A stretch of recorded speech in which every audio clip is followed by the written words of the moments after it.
Jewish Education in Media is pleased to present Chayim, a program that highlights the people, issues, and events of importance to the Jewish community. Now here is your host, Rabbi Mark Golub.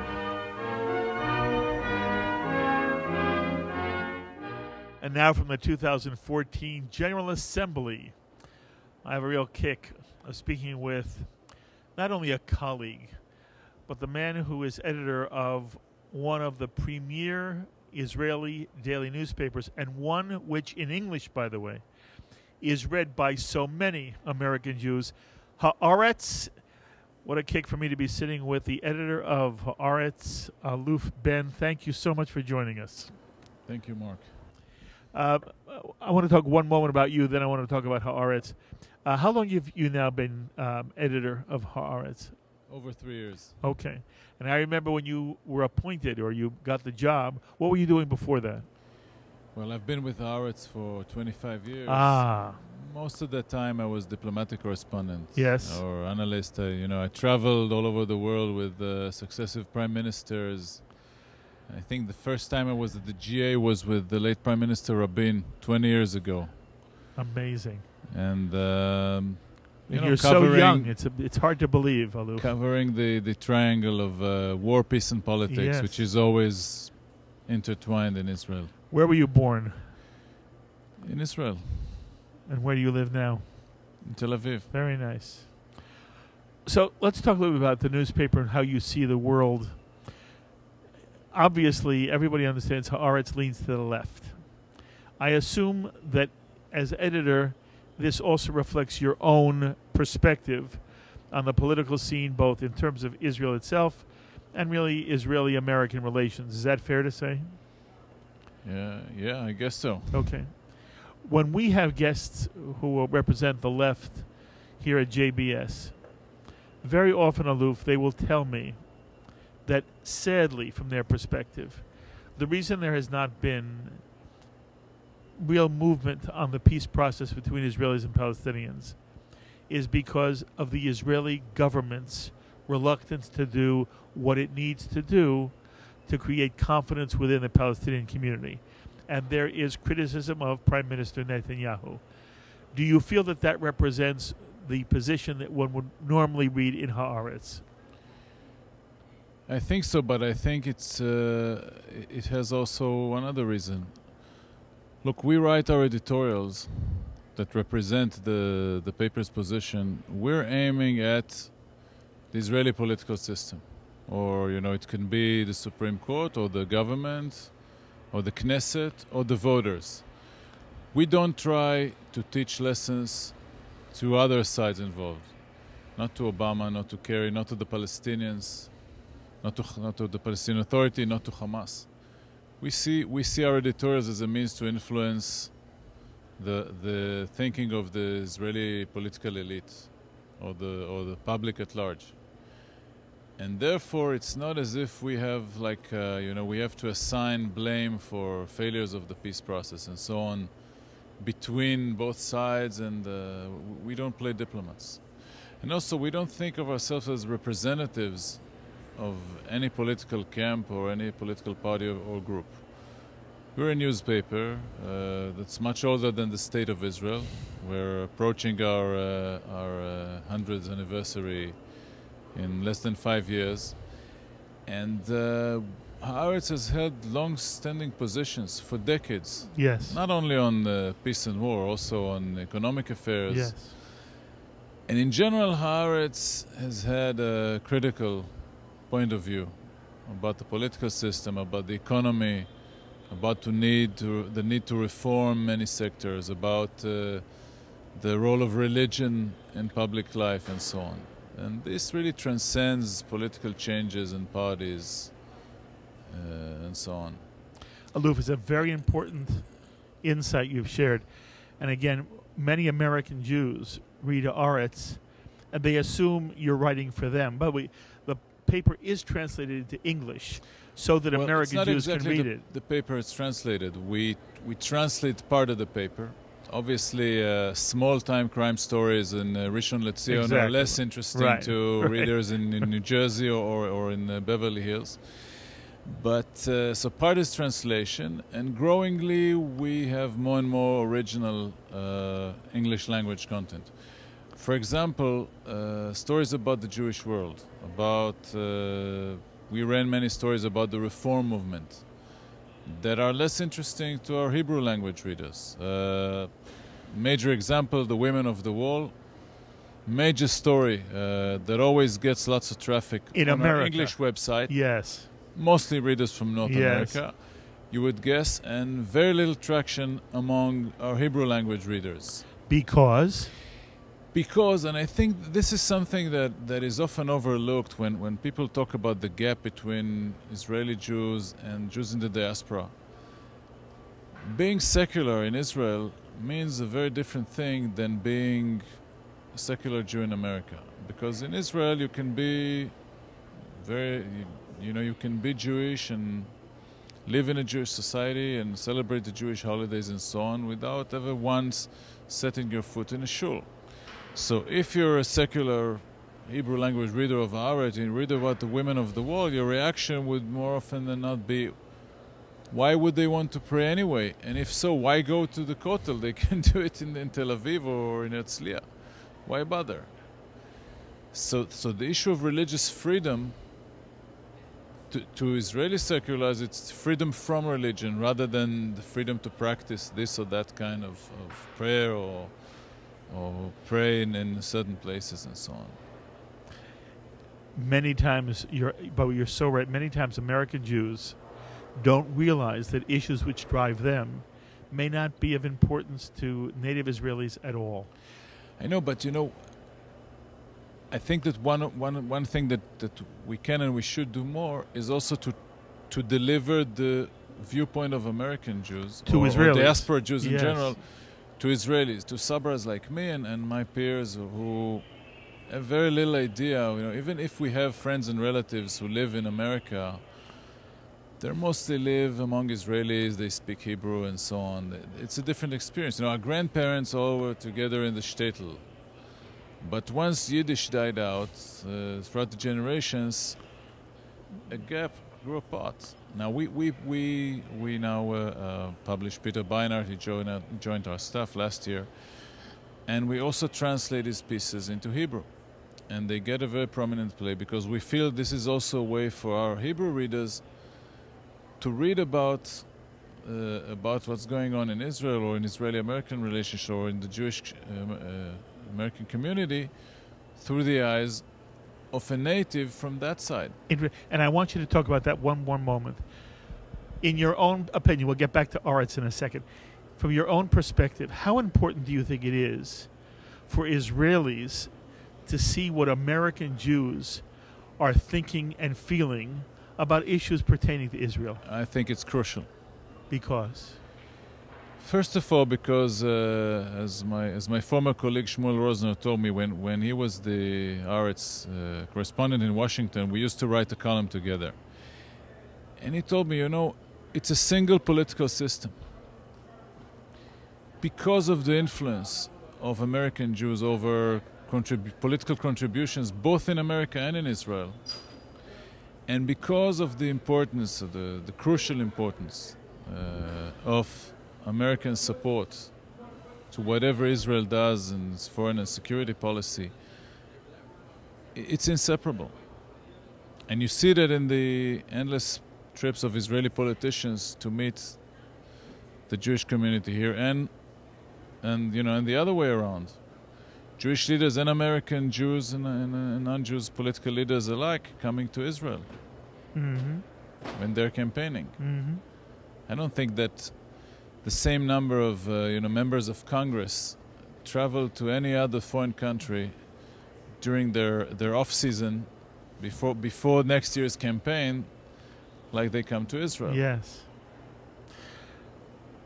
Do American Jews, in your mind, in your experience, Aluf, do they have enough understanding to, in some way, give Israel advice on what they should do in terms of politics or, again, military security issues? It's a very generalized. It's a very generalized question. I mean, look, there are people, people who read Haaretz would know more about Israel than people who are less affiliated or less following events in Israel and so on. But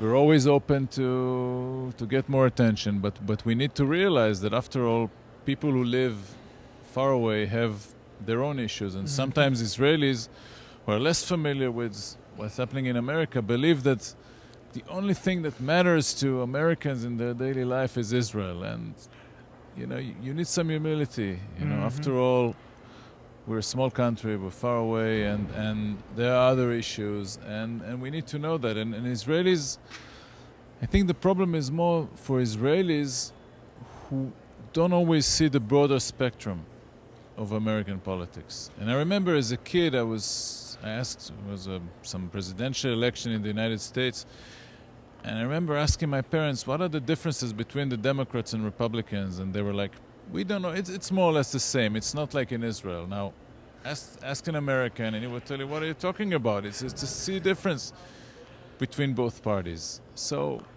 it's always, it's always easier to see things when you're at home. But then again, sometimes when you see things from afar,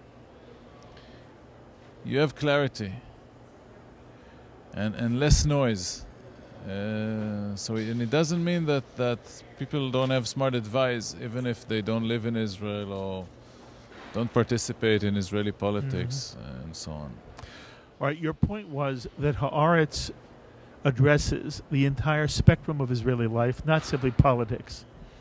At the same time, I'm not telling you something you don't know. Many people who read Haaretz are reading it primarily for a political perspective.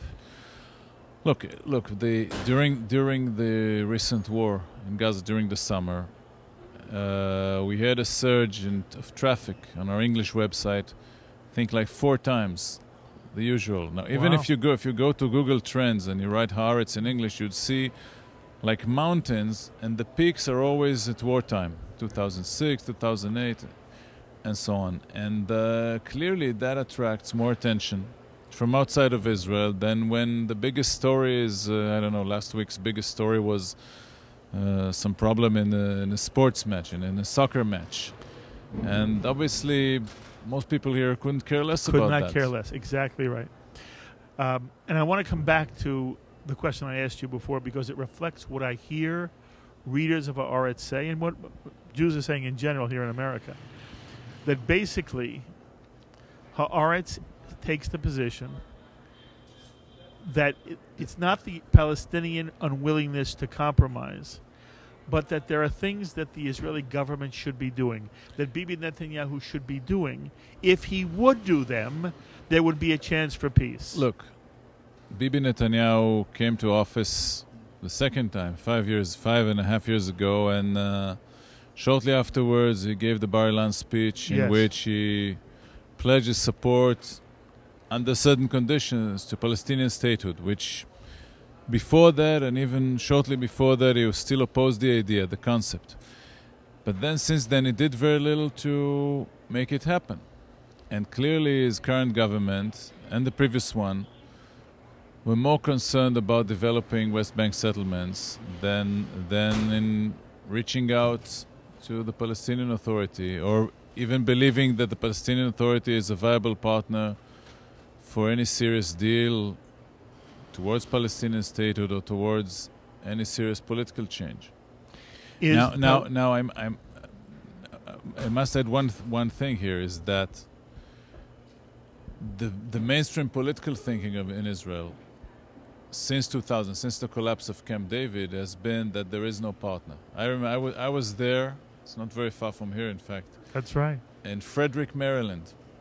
The press was located in a motel in Frederick, Maryland, while the leaders gathered at Camp David. And Ehud Barak came out at that conference, and he gathered us in the basement of the Hampton Inn motel, and he said we went to make peace and so on, but we couldn't find a partner.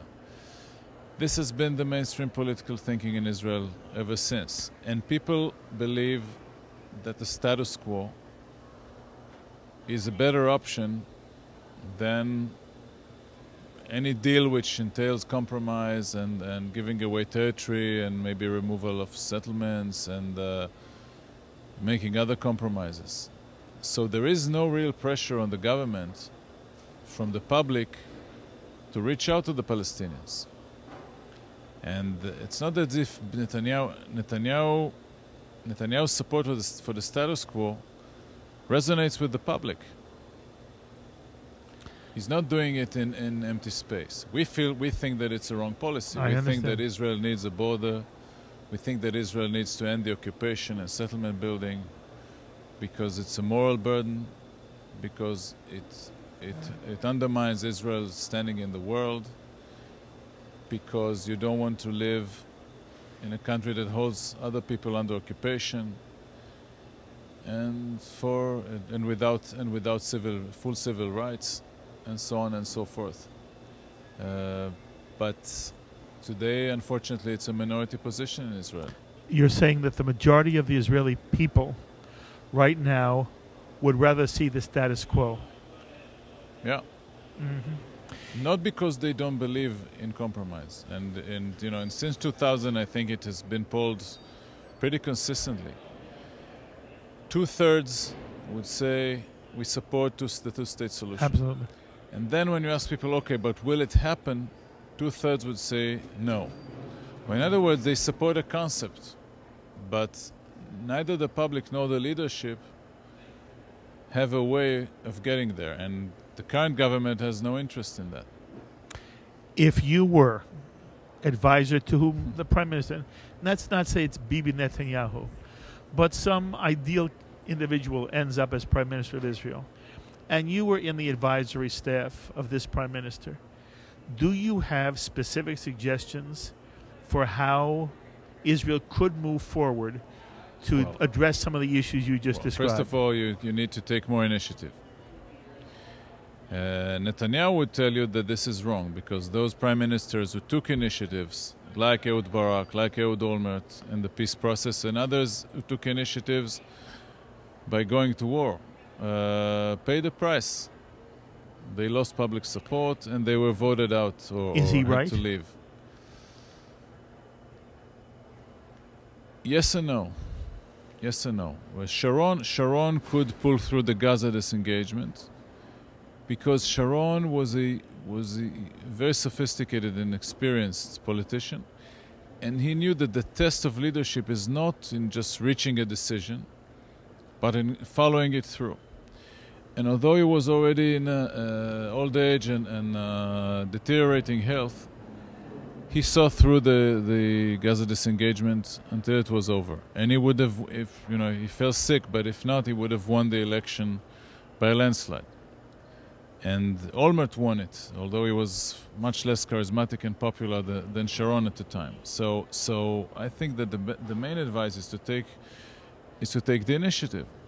And by the way, Bibi does that. But since Bibi conducts a policy that's unacceptable to most of the world, which is developing the settlement expansion, he does it off the record. He never declares it. Or when he does it occasionally in places that are more consensual in Israel, like building in Jerusalem. Aluf, why is it that whenever I hear Israelis speak now about the Gaza disengagement, they speak about it as if it were a mistake? Because Hamas took over and built a very hostile quasi-state there with a formidable arsenal of rockets. Why didn't the Palestinians use this as an opportunity to build something beautiful in Gaza? That you need to ask them. You have no answer yourself. No, I think they could have done better. Not necessarily to build Hong Kong in Gaza, but even if Abu Mazen, the Palestinian... Well, Sharon refused to negotiate the Gaza disengagement with the Palestinians. And even at the time, people saw that this was wrong and this went lead to trouble. And had Abu Mazen taken it seriously, he would have moved his office, or if he moved his office to Gaza, and every other day receiving some foreign minister or leader from somewhere in the world in Gaza. That would have forced Israel to turn off the blockade. There was no blockade. There was a blockade. Not in the same way, but there was a blockade. I remember covering the economic agreement negotiated by the World Bank between Israel and the PA before the Gaza disengagement. And the issue was how many truckloads a day would Israel allow in and out of Gaza. And was there any and saying that, time, what could or could not be on those trucks? Yeah. It was not as harsh as after Hamas took over, but it was a problem. It was a major bottleneck in any future development in Gaza. And if the Palestinian leadership were taking it as its pet project, it could have forced Israel out of the if it wasn't a blockade, it was very serious blocking of traffic in and out of Gaza. It could have widened it, but for some reason they weren't interested. The Palestinians. Or not enough, yeah. Abu Mazen was there once, and then he delegated the thing to the second official, and this guy delegated it to the third official. And they lost the election. They held the election, and Hamas won the election, and that started the deterioration. Right. The Israelis who talk to me tell me that, as you say, conceptually, this is not an issue of being unwilling to give up land. That conceptually, most Israelis I talk to, they don't want to be on the West Bank. They don't want their children to be on the West Bank. If they could have peace, it doesn't bother them if the West Bank has Palestinian sovereignty. What they do say to me is, we don't believe there's a partner on the other side who wouldn't create the same problem we have in Gaza on the West Bank if Israel simply withdrew. Do you think they're wrong? I think they're wrong. I think there is a partner, but and the partner exists even now. Look, Israel went to war against Hamas. The most quiet place was the West Bank. Under who? Under the Palestinian Authority, and there is a very deep security cooperation between the Palestinian Authority and Israel.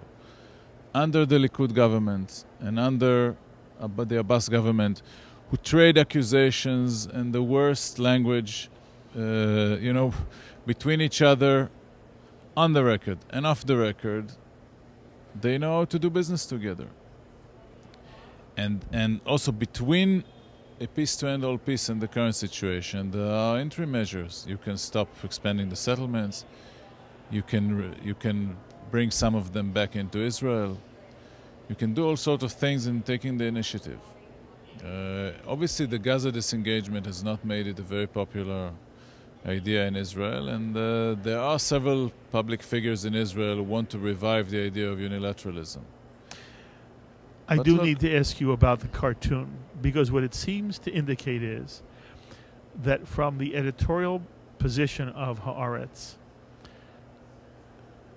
Benjamin Netanyahu merits demonization. The idea that he would fly a plane into what looks like a World Trade Center here in America seems to be saying something enormously critical of the current prime minister. Well, this happened. You need to see it at the backdrop of... Please. It was published as a reaction to the chicken shit affair. And the feeling was that of the cartoonists was that Bibi is leading Israel towards a disaster by clashing with America and trying to fight the American government anywhere possible by supporting Obama's enemies, by publicly opposing Obama's policies, and by undermining Obama's peace policies and so on. And Jeffrey Goldberg's story put it on the table. And I think this was the message that Amos Biderman was trying to convey. Were you comfortable with it? Look, when we saw the way it was received in America, obviously we felt very sorry for any misreading of that as in any way dishonoring all those poor victims and of 9/11, Americans and non-Americans, and obviously the entire American community and people and state around them. And you know, but I must admit we didn't anticipate it. Yes, and what you're saying the cartoon was meant to convey was a feeling that Netanyahu's policies are creating a collision course with the United States. Yeah, no, but the collision course is going to destroy us because you know, all of us know the importance, the crucial importance of American support to Israel in any possible way you can think of. And Netanyahu's policy of fighting with the American government, we see it as a very wrong policy. Mm-hmm. Do you feel it is Netanyahu, that somehow Netanyahu provoked this? Because it's interesting, when you talk to American Jews, they feel Obama provoked it. Well, the thing is, we're not talking here about two equal states, or two equal powers. So, you know, even if Obama provoked this, then we feel that the duty of the Israeli Prime Minister is to find a better way of working with the American president rather than say, okay, it's his fault, I won't talk to him. And if we saw it even during the Gaza operation, when there was news about some delay in American arms shipments to Israel, and you can only guess what effect it had on the mindset of those Israeli leaders conducting the war, and we don't want to get in. We don't want to get there. Aluf, how did you feel about the way in which the Israeli IDF conducted the war in Gaza? Were you comfortable with it? You know, we supported the war. Our editorial policy was that this was a just war against Hamas, and in particular the operation to destroy the tunnels, yes, which breached Israeli sovereignty and, you know, threatened ground invasion of Hamas into Israel. Having said that, we felt that there was overuse of over-targeting of targets like the private homes of Hamas personnel. That the morality of such attacks is doubtful, and we raised serious concerns over that kind of use of force, or in specific incidents where there were too many civilian casualties on the Palestinian side. So you felt Israel did not do enough or went too far in some instances? I think so. And especially in certain cases that we were able to report on during the war, like in Rafah. Were there at the same time things you saw the IDF do that pleased you or made you proud? Look, we felt that, and we reported. First of all, you know, we were embedded with the soldiers, and our correspondents went with them into Gaza. And although we published very critical pieces about the war, I must give credit to the government and to the IDF that there was no effort to in any censor? way, not only to censor, but to in any way to impede our access, Mm-hmm. or not to invite us to briefings, or to say behave yourself or else. Not at all. We got all the cooperation from official and unofficial sources. And if there was anger at Haaretz, it was sort of I call it like community policing, like readers angry at the newspaper, not the government, which, as far as I can judge, was as open with us as with any other Hebrew language media in Israel. And I have to give them credit for that. As for the conduct of the war, look, most units did a great job in terms of following the orders, of the way the commanders led their soldiers into the battle. There were mistakes and mishaps, and we were able to report most of them in wartime. And I think the best piece of journalism I've seen during the war was by our military analyst Amos Sarel and our military correspondent Gili Cohen, who reported about the deadly incident in Rafah. A week after the fact, they published a very thorough investigative piece when the war was still going on. I mean, after that, they reported on the tunnels, how Israel was taken by surprise by the tunnels, and then about the clash between the different intelligence services over the real intentions of Hamas before the war and during the war and so on. But, you know, these were very thorough investigative pieces, but it's different to do it after the war, yes, when people can call you into their offices, you know, and if you miss something, you call them the next day. Then doing it at wartime, when you also have to report about things that happened 24/7, and it was almost 2 months. It was, if we take it from the day that the three poor youngsters were kidnapped in Gush Etzion, it was over 2 months of 24/7 news cycle for our military correspondents. Mm-hmm. You know, we had to force them to take some days off after that. Yes. One more issue that surrounds this. It's not that the kidnapping and murder of 3 Israeli teenagers sparked the entire problem. The problem was already seething. The problem was already there.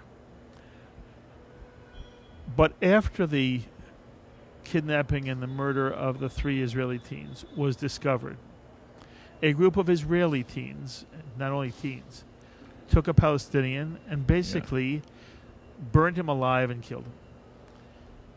Do you worry that that event is more than an isolated event on the Israeli scene?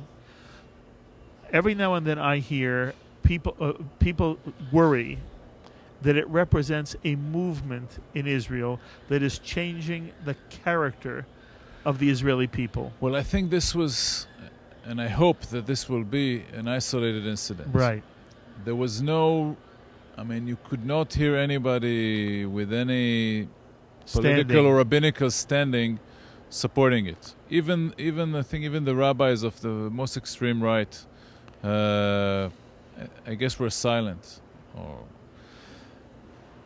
the more prevalent problem which came to the fore during the war and after is the deteriorating relationship between Jews and Arabs within Israel. And it came back to the fore in recent days with the issues of the police shooting a guy in the north, and followed by demonstrations in some of the Arab towns and villages. And this has become a major issue, because the Jewish society is less tolerant towards expressions of of Israeli Arabs identifying with people in Gaza or with the Palestinians in the West Bank. And that discourse is much more verbally violent, and in some cases, people were fired from their jobs or threatened by firing following statements they made on Facebook. And now President Rivlin is really trying to be the national healer and trying to reach out to the Arab community. And he went to a community in the Arab world. He went to Kfar Qasim, which was where the massacre took place almost 60 years ago. And not only that, then he came and spoke at the Knesset plenary. And he quoted the threats and hate language he received on his Facebook page after because going he went to Kfar Qasim. And I think that this, and we endorse Rivlin as a candidate, although we disagreed with his policy on peace, on the peace process, which is one state and annexation. But our logic was that the president in Israel is not such a dominant force on foreign policy. Let alone when you come after someone like Shimon Peres, who's known all over the world, and Rivlin is unknown outside of Israel. But we felt that the most important issue for the presidency is to heal Israeli democracy and to integrate, and especially to integrate the Arab community into the mainstream Israeli society. And there's no other politician who could do that better than Ruby Rivlin, who has made it his pet issue for years and years and years. And I think this is crucial. So the Abu Khadr murder was maybe a very extreme indication of hatred that's been going on and less visible before the kidnapping, before the war, and now is laid bare. And as we see we have an election campaign brewing in Israel, and all the right-wing politicians have made it their pet issue to push the Arab voters away, to say that the Arab political representatives are traitors and should be expelled from the Knesset and so on. It's not a good sign. Yes. We want to see a more egalitarian Israel that is able, and one of the best pieces we published about it was by Moshe Arens, who's a right-winger, a former defense minister 3 times from the Likud, who wrote that he understood why Arab citizens of Israel during the war felt closer to their brothers and cousins and friends in Gaza than to Israel. And in his mind, the original sin of Israeli governments years ago was not to draft the Arabs to the army, because this was the national melting pot. And by leaving them out, he said, how could you expect them to identify with the IDF? They don't feel part of that. And they haven't been. Now, that may be too late. But I think that Arens and Rivlin are right. And their voices coming from the right wing are more powerful in saying that than when someone from the left is saying that. I've watched you for many years, and I'm very moved by you. And you and I don't always agree, but the way you say it is so... It's bigger than respectful. There is a gentleness even in the way you say it. And very often people think, extremists on the left and the right, they're some kind of maniacs. And you're no maniac. And you have a very specific perspective, but you articulate it so beautifully. So I want to ask you what I think is the hardest question. I'm asking you now, has nothing to do with your being an editor, nothing to do with your being part of Haaretz or being someone who leans left. I'm asking an Israeli. Was the ideal, the Zionist ideal of a Jewish state for the Jews in Eretz Yisrael, in which initially the Palestinian, they were Arab, the Arab residents in that territory would be welcome if they wanted to live in peace and would be given citizenship in the Jewish state, and then as the situation evolved, basically we understood that the only way this would work would be to share the land. Two peoples claimed they had a right to the land, and in the 30s the Jewish community took the formal position, we will share the land. There'll be some form of partition.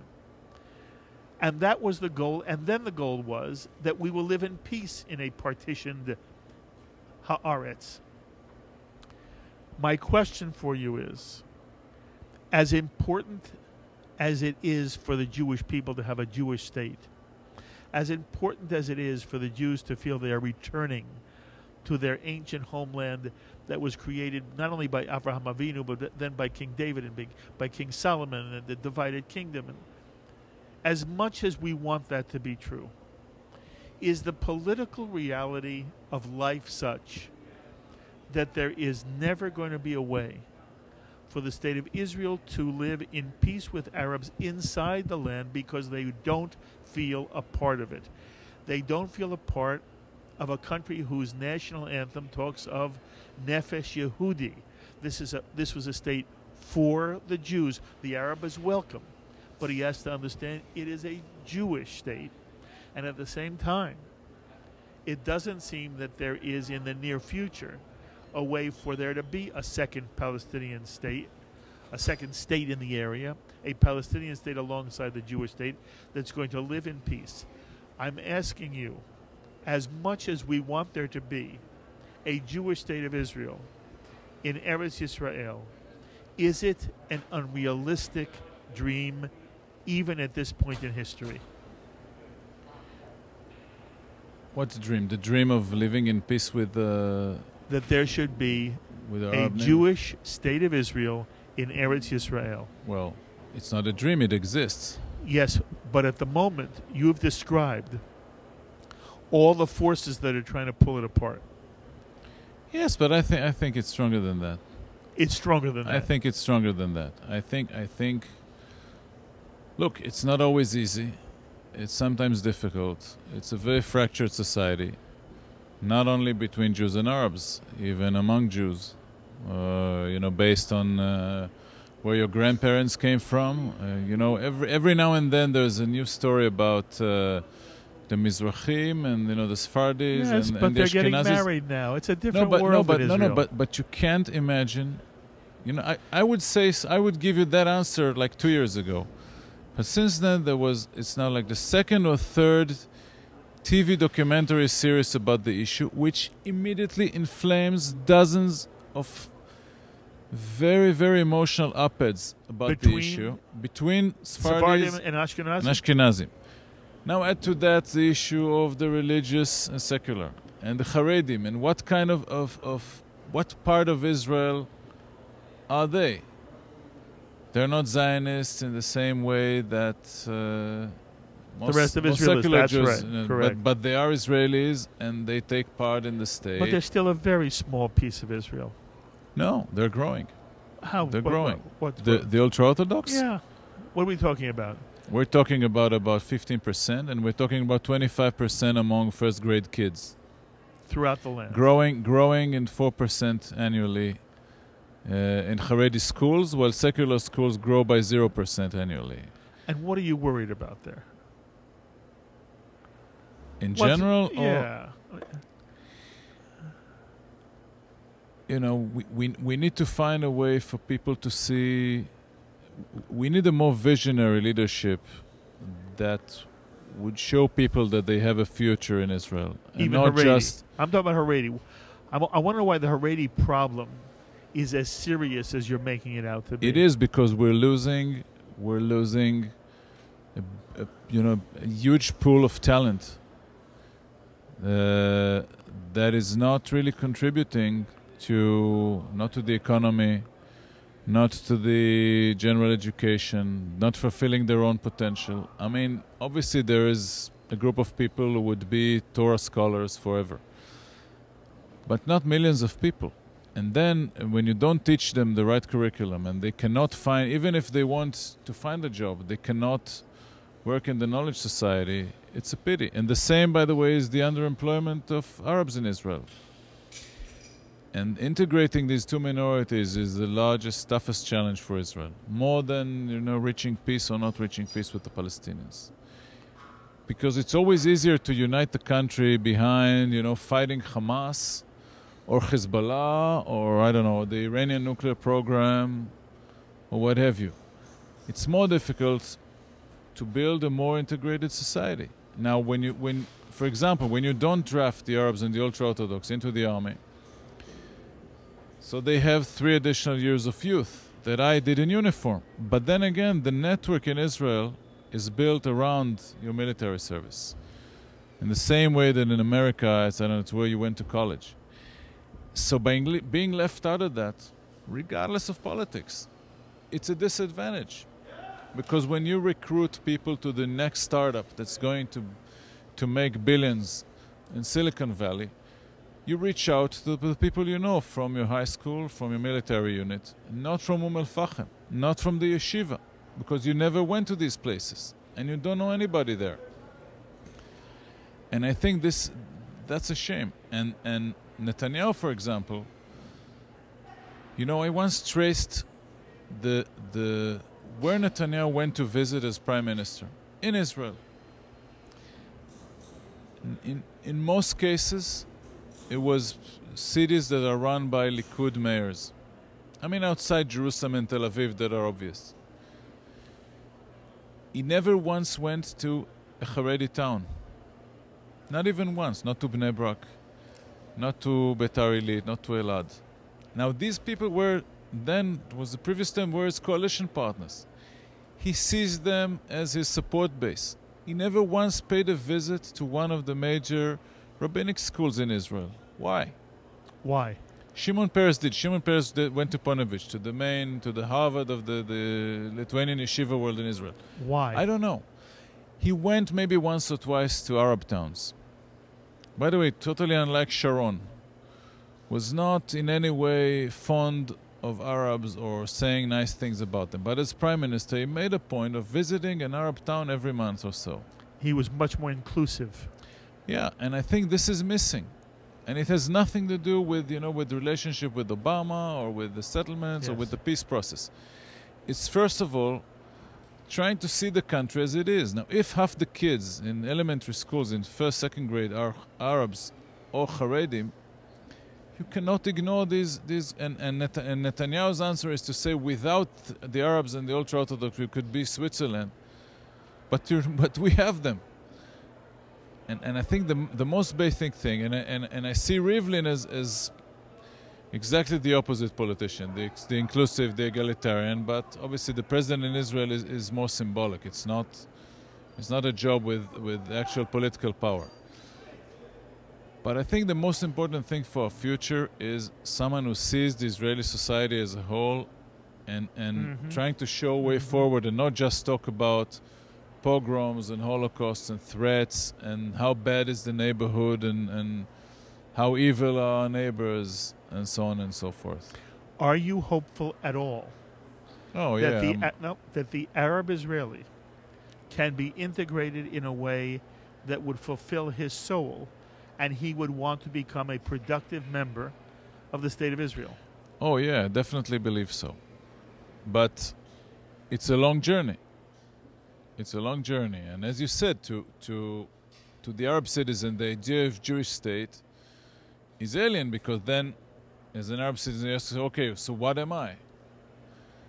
How do I fit into that?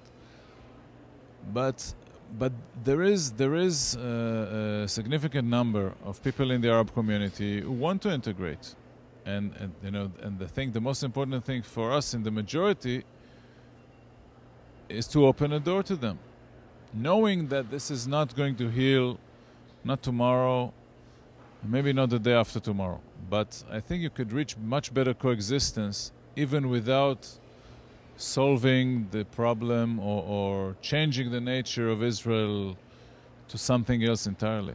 Okay. We haven't spoken at all yet about Iran. You referenced it a moment ago. What would you like to see happen in terms of American policy vis-a-vis Iran and the Western coalition vis-a-vis Iran? How serious a problem is it to you, the threat of Iran obtaining nuclear weapons?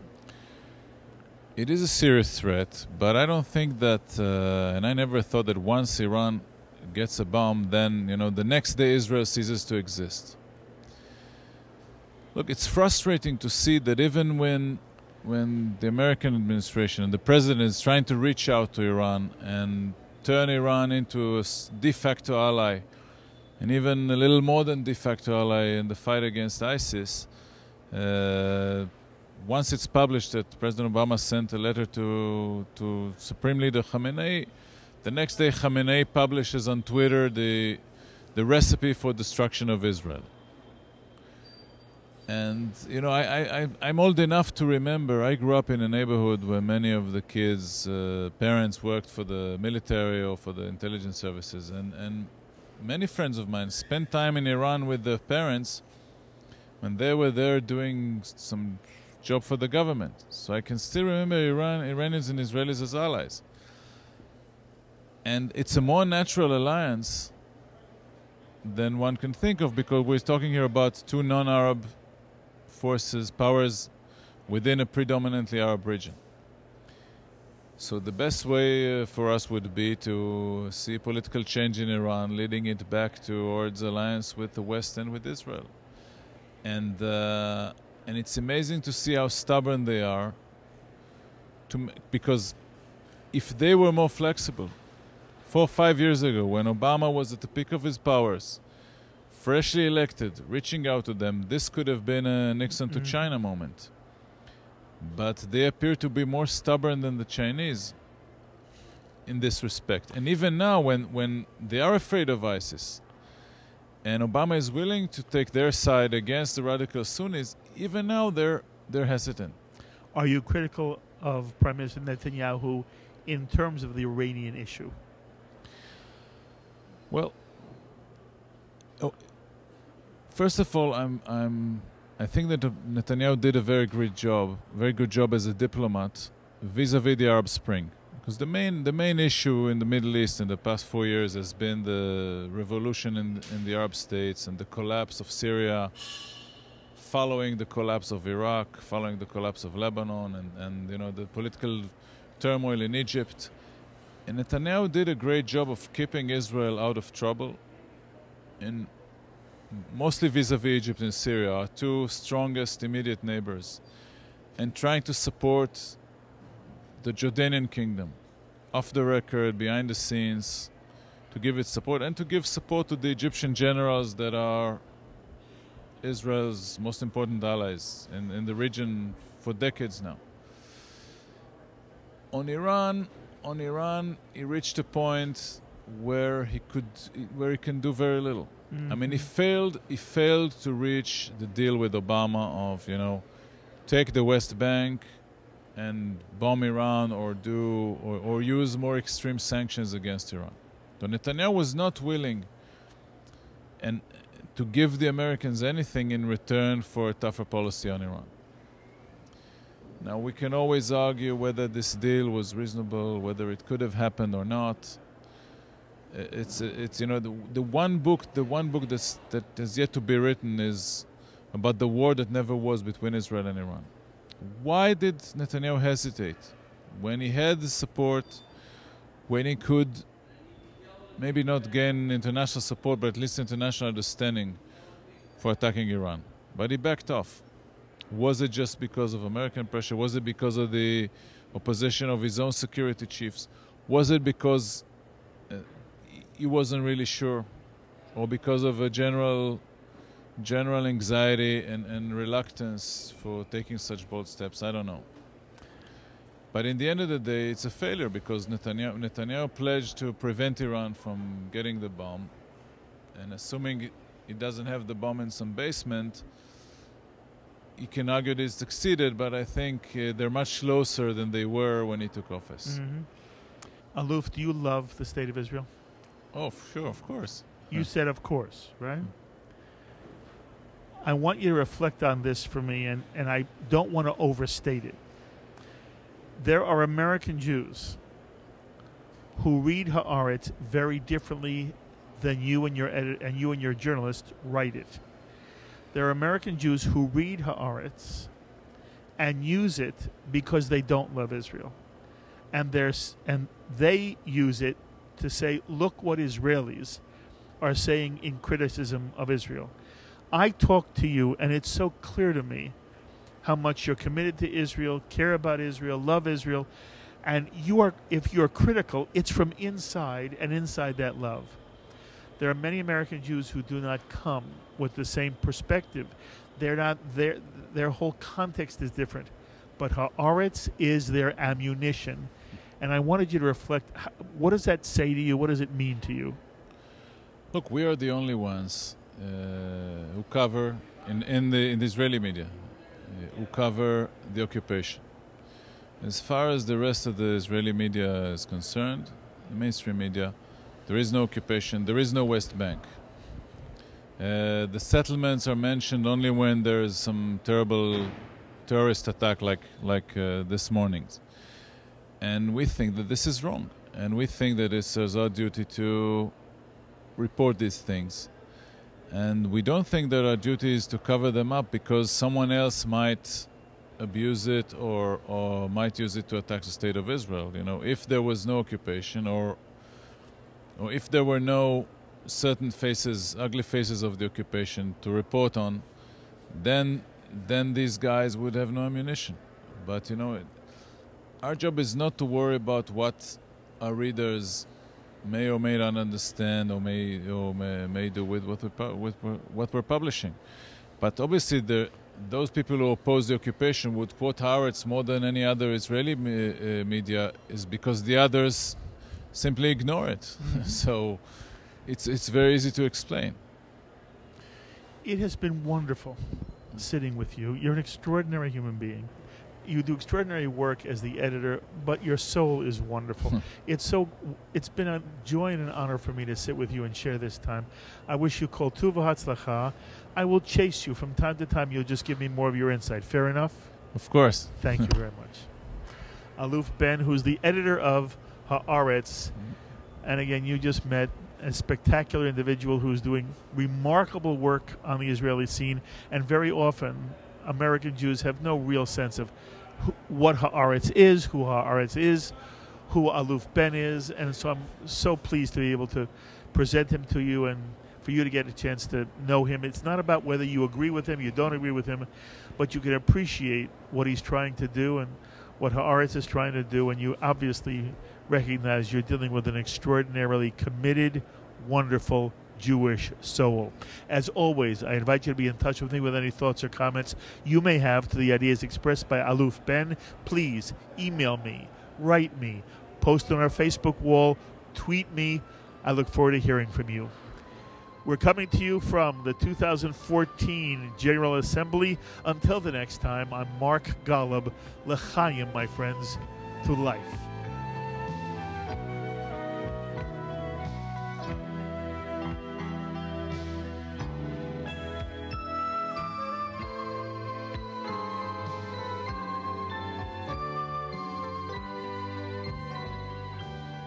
L'chaim is a presentation of Jewish education in media.